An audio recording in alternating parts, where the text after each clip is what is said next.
Santiago Maratea y el titular de la IGJ, que es la Inspección General de la Justicia, bueno, dieron a conocer y pusieron a clarificar un poco las dudas que hubo con distintos deudas que había y que tenía el Club de Avellaneda con la América de México, que aparentemente está todo en orden ahora. Pero eso lo va a clarificar el doctor Matías Vidal, que es abogado especialista en Derecho Penal Empresarial. Muy buenos días, Matías, ¿cómo estás?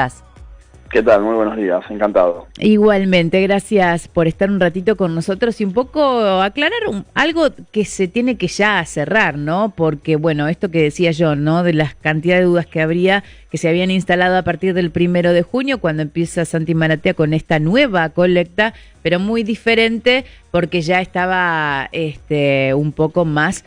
digamos, estábamos hablando de muchísimo dinero, entonces la preocupación de cada uno de los hinchas y también del propio club, a dónde iba toda esta cantidad de plata, más allá de que él ya había anunciado el porcentaje con el que se iba a quedar él, ¿no?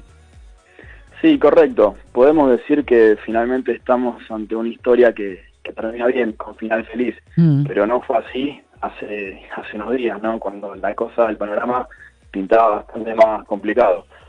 Lo que hicieron fue cumplir con los recaudos de ley, finalmente, y por eso hoy en día la historia termina con besos y abrazos en una conferencia de prensa en común. Pero hay que recordar una cosa, y esto me parece importante tenerlo en cuenta. Sí. El contrato que finalmente se inscribió ante el IGJ no es el mismo contrato que se presentó en Neuquén. Hubo modificaciones, lo aclararon en la propia rueda de prensa, modificaciones que el IGJ consideraba que se tenían que realizar para cumplir con el control de legalidad.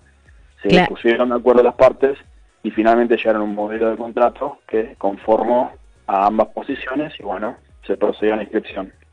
Claro, porque también uno dudaba de por qué en Neuquén, qué pasa en Neuquén que no lo podían llevar a cabo acá. También había una serie de dudas bastante importantes que uno puede pensar que puede ser mal asesoramiento. ¿Vos cómo lo ves desde tu lugar? Bueno, a mí me llamó mucho la atención desde el principio porque me pareció una conducta muy torpe, sobre todo sabiendo que esto iba a estar en la mira pública, dado los montos que se estaban moviendo, dada el predicamento público de la causa a la que se quería colaborar.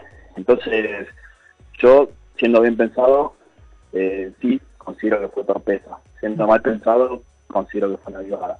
La realidad es que finalmente le pusieron los puntos, Maratea tuvo que bajar el copete y hacer las cosas bien, inscribirlo en el organismo que corresponde, cumplir con los recaudos de ley. Entonces ahora sí, todos nos podemos quedar tranquilos de que la plata está yendo donde corresponde. Salimos del viejo contrato oscuro que nadie conocía y que únicamente tenía dos partes, que eran Maratea y Pepe Santoro, que podían hacer y deshacer a su antojo. Hoy en día tenemos un contrato estricto, el contrato que vale es el que está inscrito en estas condiciones, y eso es lo que le garantiza a todos los aportantes, es que no se van a poder modificar las cláusulas. Entonces, en este sentido, hoy sí tenemos seguridad jurídica rodeando esta operación. Claro, aparte tengamos en cuenta que es una colecta de los hinchas, de mucha gente independiente, que realmente estaba mirando, bueno, de hecho acá tenemos un chico, uno de los productores que colaboró, realmente a uno le cuesta juntar tanto la plata que dice, por lo menos que esté claro. La verdad que a veces uno trata de mirar con buenos ojos, como vos decís, estas cosas, pero estaba realmente muy desprolijo. Yo quiero pensar, porque Santi no es la primera vez que hace colectas y que ayudó a bastante gente, se puede decir, más allá de la vida que tenga, te puede gustar o no, pero me parece que el objetivo está bueno, pero creo que ahora y a partir de ahora, cada vez que se haga una colecta, estaría bueno que tenga este rol la justicia, ¿no? De estar bien asesorado y de que se haga todo en forma legal, para que la gente también siga colaborando, porque este es otro tema, no dejar de colaborar con los buenos actos que hay. En su momento hizo otros también muy importantes, así que me parece buenísimo que también se esclarezca todo para poder seguir llevando adelante estas causas. Sin duda, totalmente de acuerdo. Digamos, las personas aportan de buena fe y son los más vulnerables porque no tienen ningún control a dónde va el dinero. Entonces, sobre todo hay que tener cuidado y proteger al público aportante, a los socios, a los hinchas. Es decir, la captación de ahorro público no es algo que pueda hacer cualquiera ni de cualquier manera, y sobre todo transparencia.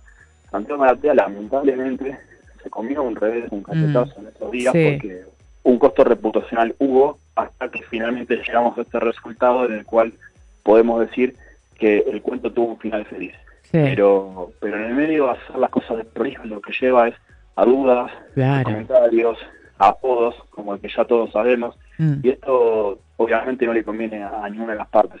Por eso yo entiendo que la lección que aprendí es que de ahora en más se va a hacer las cosas prolijas, porque el intento de erradicarlo en Neuquén tenía como finalidad justamente evadir el control de legalidad del EGJ. Claro. Y uno se pregunta, ¿por qué? ¿Qué necesidad?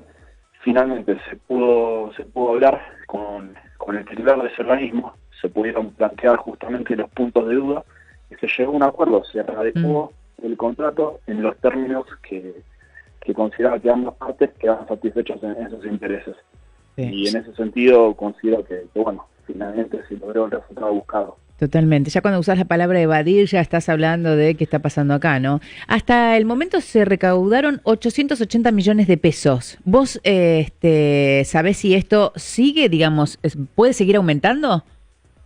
Sí, absolutamente. Esto tiene que estar previsto en el propio contrato, en las cláusulas, cuál es el monto objetivo, qué pasa si se supera ese monto, qué pasa si no se alcanza ese monto. Por eso es importante registrar el contrato y la transparencia. Sumado a eso, el dinero está rindiendo intereses, entonces, bueno, sí, tengo entendido que la idea de esta colecta es llegar a cubrir las deudas del club. Sí. En breve se va a estar haciendo el primer pago cancelatorio correspondiente a una de las cuotas que se habían fijado, entonces en ese sentido todo indica que está avanzando bien.